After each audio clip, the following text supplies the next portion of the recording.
You're listening to Thresholds Into Other Realms. I'm Anthony Kay. With me is Sam Ronto and John Stevenson. Here we are. We're talking to Rob Veach, and we're talking about some of the technology that he's been using to capture ghosts and all sorts of stuff. John knows quite well technology and ghost hunting and everything else is really vital today, and there are so many very, very good instruments to use. And one thing that you're making use of is 3D anaglyph video. Is that correct? Yeah, I'm really into the 3D, and I have custom mounted Canon cameras that I made a mount for, and I think it's interesting to possibly capture an entity in 3D. And the reason I say it is because there's a lot of depth in the 3D, and you could rule out a lot of things like dust and other abnormalities in the signal and in the image. So 3D can be utilized, and any data I'll get, I will make an anaglyph of. I also will keep the left and right images so that it can be put into other software programs to analyze. But that's just something I just started. I do a lot of 3D videos, but I want to also use that for the paranormal research along with these other devices that I developed. What's your best find, or what's a photo or an EVP, or what stands out for you? Well, right now, I have really invested a lot of time into equipment here, and I need to go out, and I have some investigations lined up, and I have some evidence that I haven't presented yet. And as you know, the editing phase of things takes a lot of time, and what I want to do is I want to edit these things to be an informative and entertaining way, and so I haven't really posted anything. So, but I've got some interesting results that I'm going to be posting using this new device is called Paratalk, and I think this is something that is unique in the sense that most people think that entities can hear us verbally or acoustically, like we're speaking on the phone right here. And I think a lot of these entities reside and communicate on some of the FM bands and AM bands as a form of energy, frequency energy. So I'm kind of excited to be using a new device very soon that's going to hopefully open up the communication channels in this realm. Yeah, new devices are always good. Test them out. You never know. Sometimes you get a winner. Other times nothing comes up. But then again, that doesn't mean it doesn't work. It could just be something's not there. Right. There's a lot of time involved and a lot of waiting to get anything, and I'm perfectly happy not getting anything. What I'm trying to do here is put some validity to it, and to use a lot of the standard instrumentations like the K2 and the millimeters and the paracorders and the full spectrum cameras and infrared thermal technology and ghost boxes and stuff. And I feel that all these things are just aids to help you understand if there's anything out there. So when I don't get something phenomenal, that's fine. I'm really trying to find locations that I do get something interesting, and then present it in such a way that it's informative for the public to see. I'm always out at Bachelor's Grove. That's my large website, and I always tell people sometimes you're going to go there and it's going to feel like you walked into a haunted house. Other times it's just like a walk in the park. Even though it's said to be so haunted, it's not haunted every time you're there, or else they just don't want to interact with you. Right, exactly. I love Bachelor's Grove, and that's one of my places I'm going to be going many times this summer, and that's really why I built a lot of this equipment. And I was actually looking at your website, Bachelor's Grove. I just find it fascinating, and like you said, most people have said it feels like a walk in a park, and other people have said you feel heaviness in the air when you go in there. I'm going to really bring all this equipment there, and I'm going to be setting up some rotational cameras, some full spectrum cameras, some paraspectrum cameras, and I'm going to have a lot of this technology in the view of the camera as the camera is rotating, and I'm going to be talking on the Paratalk on all these bands of frequencies, and I'm going to be listening on the ghost box. I'm going to go there just, many times and just see if I can get anything and get any EVPs. And like I said, if I don't get anything, that's fine too. But, I want to bring this equipment that I kind of modified for this realm to a place like that I think is pretty active and hopefully I can get something there and document it on my YouTube channel. Hey, you have to let me know when you go out there. I know all kinds of places out there. Actually, it'd be the north-facing side of the graveyard there. There's quite a bit of shadow activity, shadow people or whatever that's caught quite a bit. They seem to be between the swamp and the graveyard itself, walking through that area. Oh, yeah, I've seen videos of weird things over there in that area. And, there's all these different stories about things, but it's really fascinating how people have gotten EVPs that are Class A, Class B, Class C, and they're really not even going there. Some people are videotaping, they're getting them on their video recorder. So, and again, they're not hearing anything, and it's always afterwards in the post-production or after listening to it, they actually hear something. So that's a really neat place, and we're fortunate, I guess, that we're in Illinois. We have something that's that unique. Yeah, EVPs there are pretty good. I got a Class A one there that quite clearly says, "I'm going to kill you," in a kind of a harsh voice. And it's crystal clear. Didn't even have to use anything to modify anything. I mean, it came right off the recorder like that. Wow, that's not a real welcoming EVP to get, is it? No, I actually had a new website member out there. I'll take new members out there and show them the place, and I gave him my recorder, and he has it there. I think he was annoying him because he was asking questions and then ask another one instantly, not giving it a chance to talk. So it plays that. He thinks he hears something, hits playback. I'm clear across the graveyard, and I hear it clear as can be. "I'm going to kill you."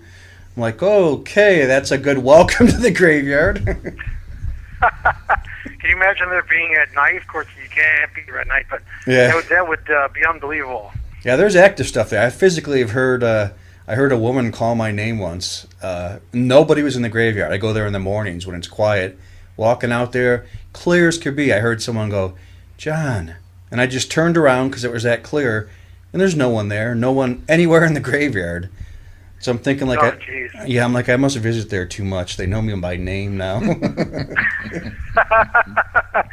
something like that happens, you get a little creeped out, or is it your? No, actually, it didn't. It wasn't an intimidating, scary voice. It was an older lady just going, "John," and I honestly thought someone was standing behind me. So I just turned around and I'm like, "Yeah," and there's no one there, and I'm like, "Wow, that's weird." So then I get my recorder out. I go, "You want to talk? You want to sing?" Nothing else, just that. She knew my recorder wasn't on, so she was playing with me. She wanted to sing. She should have started to hum a few bars or something of something. That cemetery is amazing. The footage and the things you get there are sometimes really good. Yeah, that is a cool place, no question about it. What other places you like out here? Where would you go to? Well, I have. There's a place in Oswego that is called the Angel House, and it's a little shop where they have kind of a lot of activity going on, and they really don't want to advertise too much of it. But I'm going to be doing an investigation there next week or so, 2 weeks, and that place had some kind of a fire in the 1800s, and it was one of those places that worked with slaves and hid them, I guess, and there was some slaves that got killed there in the fire. So there's some interesting things there, and I hope to bring all the equipment there and do it during the day, and because it's a little shop where people can buy things, and hopefully I can do that without getting in people's way, and then maybe we'll go back to at night also. And another thing I've noticed is the paranormal field. There's a lot of these ghost tours and things where they get groups of people going together, and I'm really not interested in doing that. I'm really looking for things that are more unique and less oriented towards the general public. And some other things that I'm going to be doing is, you're driving along the road and you see these crosses on the road where people have died. And I'm going to be investigating some of those. There's some real interesting things that I think are involved in some of them locally in Kendall County and DuPage County. And I'm going to be bringing some equipment there and looking at those things, So I'm really at this phase now where I want to utilize this equipment and start getting some data and then present it. So I'm really excited about this, and I think that, with an open mind and with the right equipment, and I think you could really demonstrate some interesting results, and that's what I'm trying to do. Have you ever heard of Auxiliary Sable Cemetery? I believe it's in Morris. Yes, I have. Yeah. You've been out to that one before? I have not been out there. No, I haven't. But you know, I've got the mixed feelings about cemeteries because you know, my son always says to me, Stephen, he says, you know, why you want to go there? Because why would they be there? They didn't die there. They're not tragically, you know, killed there or natural death there. You know, so it's kind of an interesting question. But I don't know. I've seen some really interesting results, especially with the paraspectrum cameras, like from Monotronic.com. I have one of their cameras, and it has a filter on there that will filter out light that we see and only lets in infrared and ultraviolet. And I've seen some really interesting results at a lot of cemeteries. So, you know, I don't know why entities would be there, but that's something I want to investigate. And again, I'm going to investigate, you know, various ones. I don't always want to go to somewhere where somebody has said they're going to get something other than Bachelor's Grove, but obviously there's certain hot spots that you want to go to. But it'd be interesting just to go to different cemeteries and see what I can get with this equipment. Well, so that's why I'm really slated to go to Bachelor's Grove many times this summer. Well, ghosts are everywhere, too. I just tell people that. They're not just at graveyards. They're in the mall, they're in the store, they're everywhere. Everywhere they used to be as people. So you don't have to go to a graveyard, but they tend to be higher in those areas. But heck, you can go to the mall down the street and find a ghost. Yeah, that's neat. Yeah, I believe that too. I mean, you know, nobody has all the answers about everything, so we really don't understand everything about them. We don't understand why they're here, what communication techniques that they use, what energy levels they need, what energy they can use. You know, so that's the thing that always interests me in the paranormal is, you know, there's a lot of people involved in it that you know, really don't know the equipment, and they kind of don't demonstrate what they're getting properly. I'm really going to try and do things in a technical sense and use this equipment and demonstrate it properly. And, you know, an example of that is you see people using ghost boxes all the time. And I have a ghost box. It's actually called a PSB7. And it's from DAS Distribution. And the thing that's unique about it is it scans the frequencies. It scans the FM band or the AM band. And what it does is like having an old tuner, an old television where you would change the channels rapidly. And it goes through and it changes all the channels trying to listen. I've seen people pick up things and then they think, well, they got some kind of intelligent response. And then you look at the response and I analyze it and I see that it's a radio station coming in, you know, saying some words. So I made an instructional video on my channel that talked about how to analyze the data that comes off a ghost box so that you can actually make sure that what you're seeing is more than one channel change in between, so that you know that if an entity is going to communicate, it's not going to stay on one frequency. It's going to be on multiple frequencies because, you know, they're not electronics. They can't really tune into a channel. So by using the ghost box and using a real simple editing software, you can actually look at the data you're getting and you can actually see if it's a real response. And get a lot of people asking about that, and they look at that video and they finally start using this equipment right, because you can really get fooled by this. And the last thing I want to do is show some result that's not real in some sense. And I'm trying to put some validity to this whole paranormal stuff. Yeah, that's hard to do. I've actually never used a ghost box myself. I've seen them a few times. I've been with people, but I know people that swear by them, but yet when I listen to what they hear, I don't hear nothing. And they hear full conversations and stuff, so I've actually never had too much faith in those. It's almost like pixelation in audio. I mean, I think you hear what you want to hear. Not that they don't work. I just don't think they work as often as people think. You have a very good technical lexicon here. What is your background? My background is electrical engineering. I actually worked for 11 years for AT&T Bell Laboratories. When it was not Lucent at that point, it was still Bell Laboratories in Naperville, Illinois. And so my background was engineering in college, and so I did engineering research work for Bell Labs for 11 years. And then I started business where I was doing robotics, and I have a really big Halloween show that I do called the Jefferson Graveyard Show. Kind of interesting that I'm into the paranormal, and I have about 7 life-size dead robots in my basement. So that's cool. It's kind of creepy in a way, but you know, hopefully one of these days I'll bring some entity into this house, and they'll be so scared when they see these characters that they'll leave the speed of light. Yeah, hopefully you don't bring an entity in, because sometimes They don't like to some of leave. the ones that come in aren't very happy. Yeah. Yeah, but once they see these robots of mine, I don't think they'll stick around too long. Yeah, or else they just do a little magic and bring all the robots to life. Yeah. Then you got a whole army after you. So how did your interest in the paranormal start? Actually, it started many years ago. A couple experiences I've had, but the last 5 years, the interest of all the different paranormal shows on TV, I kind of saw how the researchers were doing their job on these shows, and I have to be honest with you. A lot of the attraction to me initially was the technology and the engineering side of it. And I also was getting kind of frustrated with some of the shows and with a lot of what people are getting on some of these channels on YouTube and other places. And I jumped into it because I wanted to kind of clear the air a little bit and present things more technically, I guess.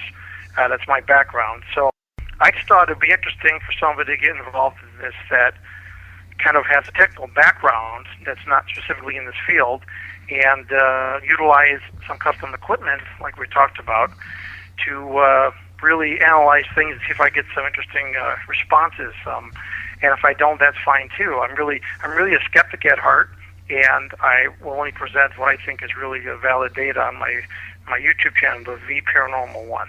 Yeah, I actually don't watch any of those shows. I don't like any of the ghost shows. I think they put everything in a bad light. Well, they tend to. The thing that obviously people don't realize that they're watching 14, 15, 16 hours of data collection being edited into about 22 minutes. So it's amazing what they get, and they do get a lot of interesting things.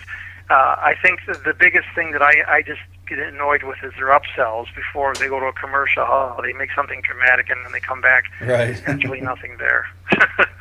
I don't appreciate that. But other than that, some of the shows do get some interesting things.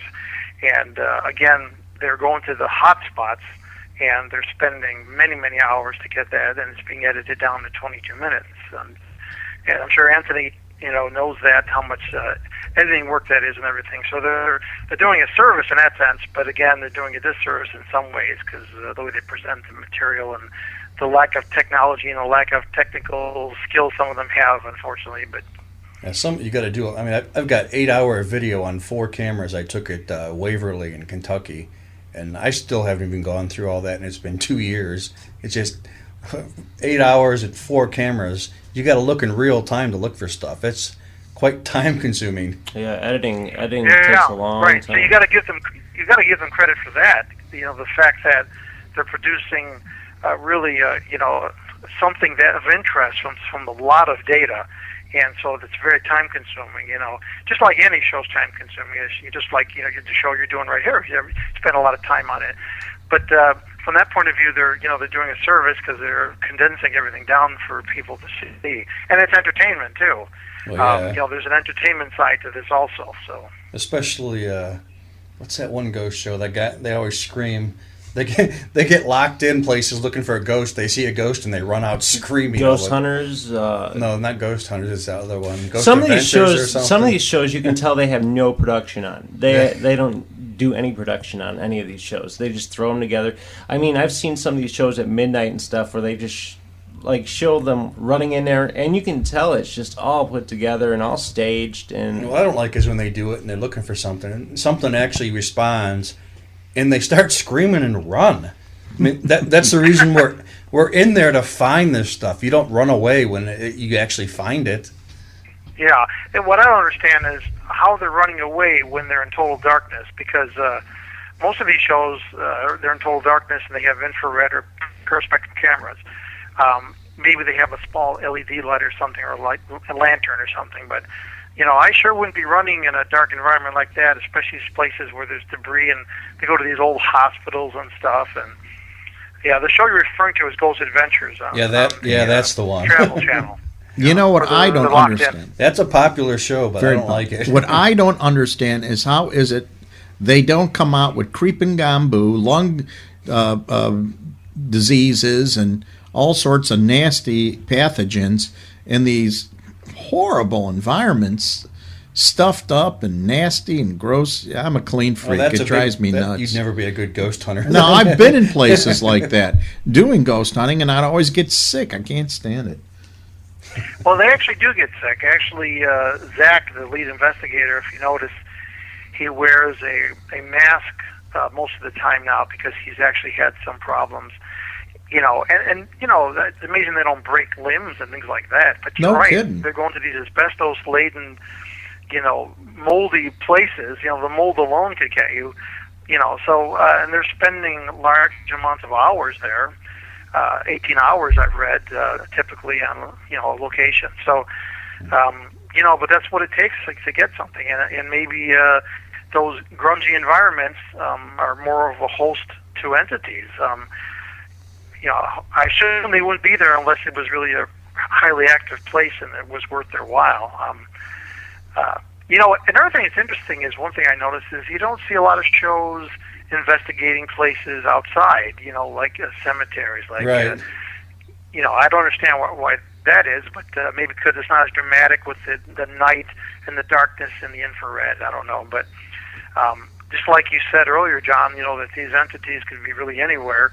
You don't have to be necessarily in these old institutions or old hospitals. Or old abandoned buildings, you know, but that seems to be the interest level people want to see. Well, another misconception is, too, that you must go in nighttime, which is irrelevant to a spirit, but it's just for that scare factor on yourself. But in reality, it can be, you know, any time of day, and if it's active, it's active. Exactly, right. And that's an interesting point you make, and that's one of the reasons why I have multiple cameras. Like I have a paraspectrum camera, which actually can be used in bright sunlight because it actually filters the actual white light out and lets just the infrared and ultraviolet. Then I have a night vision kind of camera that is ultraviolet infrared, you know. But you're right; they could be anywhere. And yeah, as proof, Bachelor's Grove, obviously, you know, people don't even go there at night because it's not allowed. And people get things all the time. So these shows tend to always be in the dark, and they're always walking around in the dark also. And, you know, I have got a lot of dark night equipment here, too, so I'm kind of caught up in the same thing. But hopefully I will do both types of investigations. You know, another thing I wanted to mention, since we're talking about lighting and ghosts and everything, I always notice that a lot of these shows, they always blast a really concentrated ultraviolet light on the host or on the wall, and it's always really jerky and everything. Right. That's another thing that really annoyed me about these shows. So what I'm going to try to do is I have a really balanced infrared light that I designed, and I think I mentioned to you a camera rotation system that's very quiet, very slow, and I'm going to try and make things a little slow down and a little more less jumpy and jerky, because, you know, if you think you saw something, I want to be able to really document that and have a really accurate camera moving slowly, not some jerky host moving around with the camera blasting against the wall saying he's all shadow. So I'm going to try and present things in a much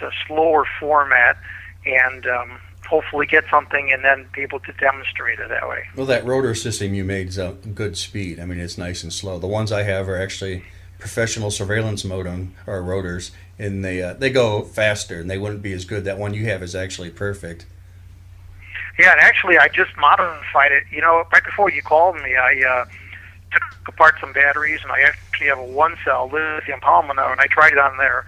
And it's 1/4 the speed that you saw in the video, so I have an option of going even slower.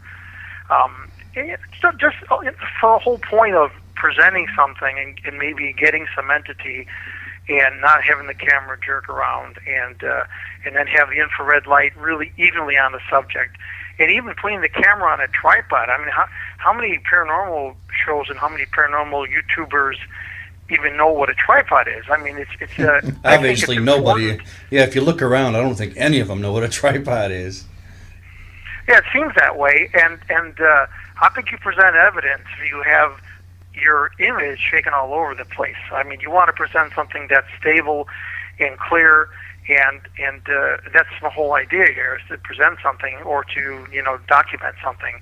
And if you don't get something, that's fine, and I'm still going to document. When I don't get something, I'm going to document the event or the investigation. But to have a jerky camera around and have it pointing into my face and moving it around and saying that I just saw a shadow, that doesn't impress me.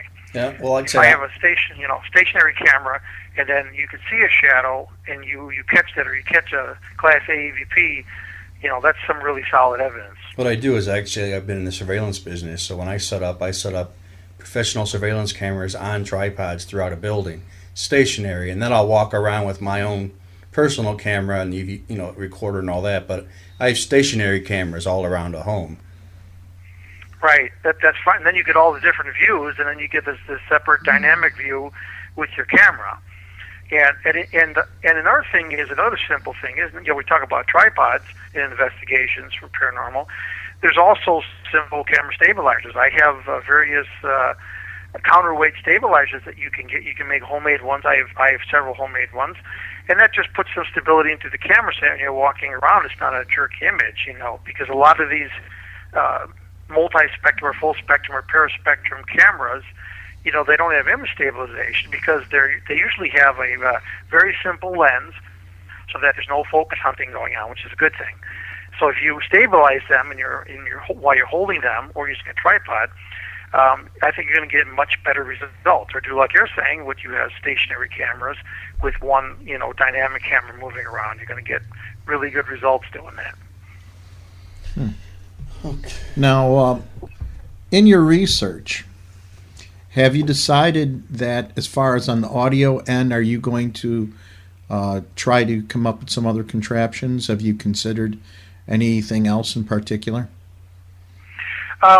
What I have is an Olympus digital recorder, and I actually was considering opening it up and removing the microphones and have a switch I can turn the microphones on and off, because I feel if you look at the early research on EVPs, there was a really interesting scientist, I forget his name, in the 50s. He was getting EVPs, and he was actually removing the microphone from his recorders. And he was proving that they don't really communicate through acoustic energy. They communicate through a radio frequency energy. So I'm going to experiment with that. Most people don't know that Edison was getting EVPs on some of his early recorders, and he actually worked on many early recorders that were using the Diamond Disc series, the diaphragm. He also was involved on the first wire recorder, which was the first magnetic recorder that used iron oxide material.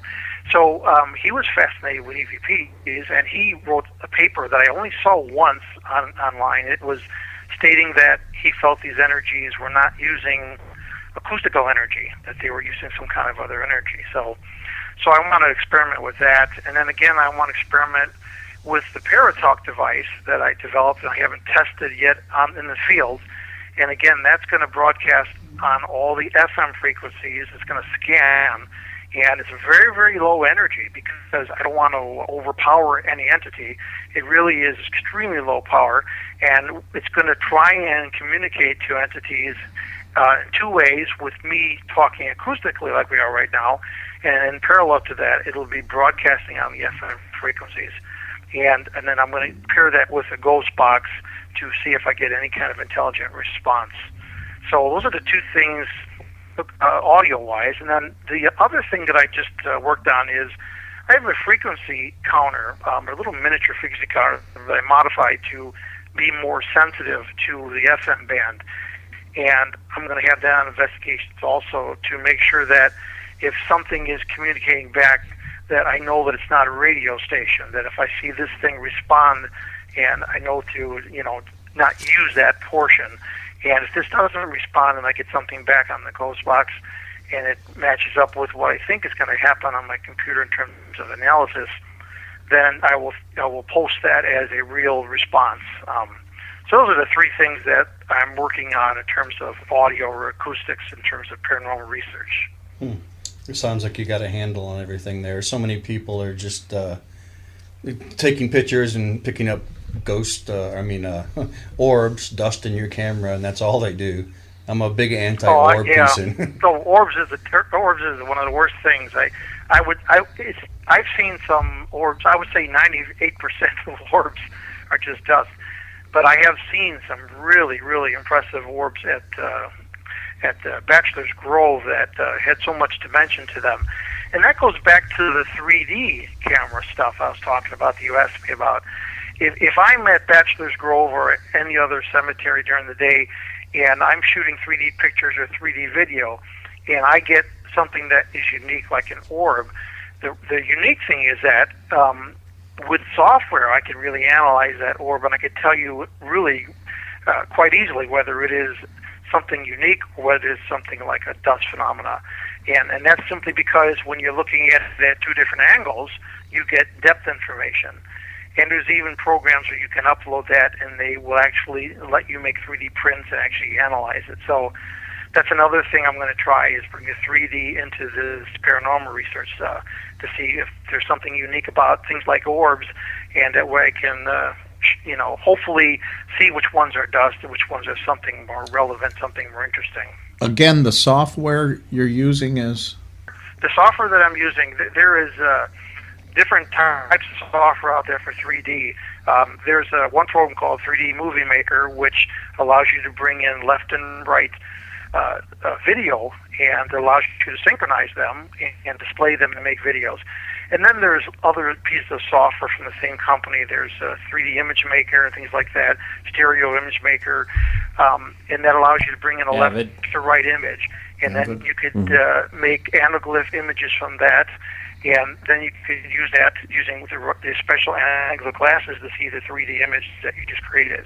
And so that's something I want to try and see if I can get some other validity to this paranormal using the 3D elements.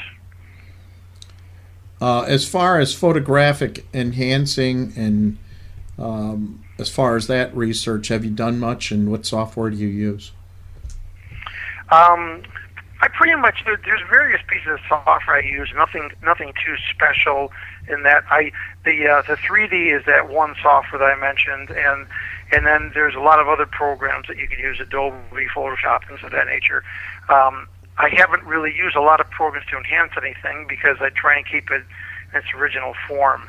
When it comes to audio EVPs, I have an Adobe program that I use, and let's see, I'm on the computer right here. Let's find it right here. Right in front of me. Adobe Edition 1.5 is what I use to analyze audio. And my video editing, I use a Vegas Movie Studio Platinum 10. Vegas is what we used for Mancow. That's the editing program Mancow uses, is Sony Vegas. And then Adobe Audition, that's actually what we're using right now to record. Oh, are we? Oh, okay. I love Adobe Audition, yeah. And I think I've got an earlier version. I'm sure there's two versions later. But and that's one of the things that I used on one of my instructional videos. In fact, an interesting thing about audio analysis, I put a video together on my channel. I was communicating with the designer of the K2 meter and the Mel meter and the PSP7 Ghost Box. His name is Gary Gelka. And he was complimenting me on a video I did, and I really didn't know who Gary was at this time. And turns out he's the designer, and he designs a lot of paranormal equipment, as well as a zillion other pieces of technical equipment. And he was complimenting me on my video, and I didn't understand really what he was referring to, but he was referring to my use of Adobe Audition in analyzing anything that you get in the Ghost Box to make sure that it is valid, something unique about it. So again, these tools, these basic tools, Adobe Audition, the Movie Studio for editing, and the different programs for the 3D and other programs for pictures, they all help you to analyze your data, and then you could present your data in a scientific way and rule out whether things are abnormalities or if they're really something unique. Now, back to the term you just said, scientifically.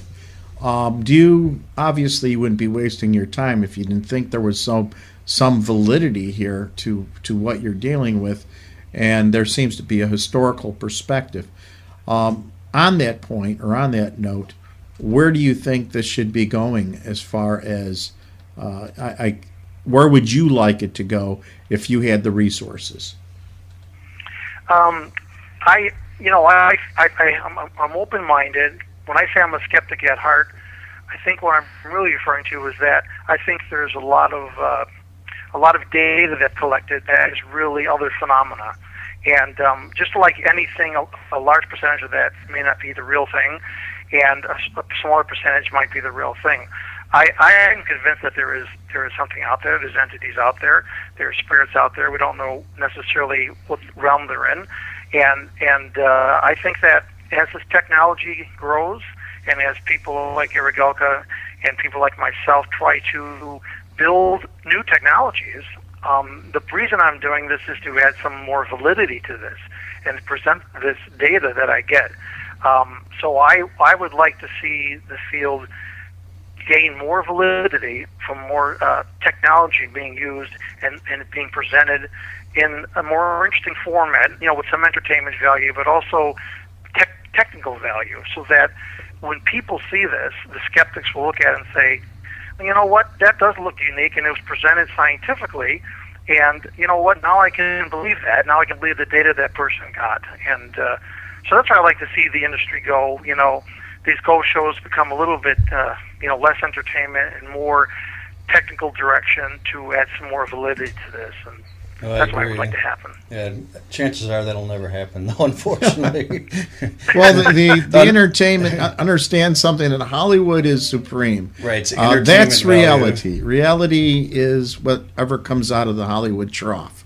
Now, I always say, look at Hollywood and you'll know where the direction of reality is. As far as the skeptics go, too, I mean, you can bring them a ghost, they could shake hands with it, and they're still going to say it doesn't exist. Yeah, the bottom line is they're so afraid of actually what they are is they're the ultimate believers. They have a dogma, and their paradigm can't be shifted or shaken. It's this way, and this is the only way it is. Where if they're anything resembling truly scientific, they should examine the phenomena and see what's genuine, what's not, and then pursue what's genuine and see what the value or the cause is, and that's science. Unfortunately, I agree 100%. And I forgot to mention that when I was talking about the instruction video that Gary Gelka mentioned. Gary Gelka is tied in with Ghost Adventures, and he's a great guy. And they actually started showing some of their response using Adobe on the show. And I didn't know the connection to my video. If there was a connection, I should have seen that. But I was really impressed that they started showing that. So I think that maybe these shows will start to get more technical, like Ghost Hunters and Ghost Hunter International. I know Ghost Hunter International started using paraspectrum cameras, which is great. And now Ghost Hunters is trying to use more technology. They're investing more. They got a new van with all kinds of equipment and everything. So I think the technology is getting more technology-driven in this industry, and I think the technical people might get more involved in it and bring some more validity to it, and that's what I hope. That's what I'm trying to do with VParanormal1 is bring some validity to this field. Where would people get more information? I don't have an actual website at this point. I've got a website for my robotic characters, but that would just scare everybody. But if they go to YouTube and they just look up VParanormal1, and they can see my channel there. And on that channel, it's going to have a whole slew of new investigations on there coming up that I have to edit.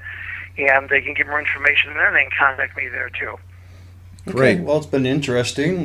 Thank you very much, Robert. Maybe we could tie up you and maybe incorporate your technology and background in some of not just the paranormal, but maybe some of the UFO stakeouts that we do and some of the research that we do. Oh, I'd love to do that. I'd love to go work with you at Bachelor's Grove also. Bring my equipment, your equipment. You let me know when you got do a dual investigation. Yeah, you got my email address out there. When you're going to go, you just let me know. All right. Thank you very much. Robert Veach, everybody. We'll be right back. You're listening to Thresholds into Other Realms.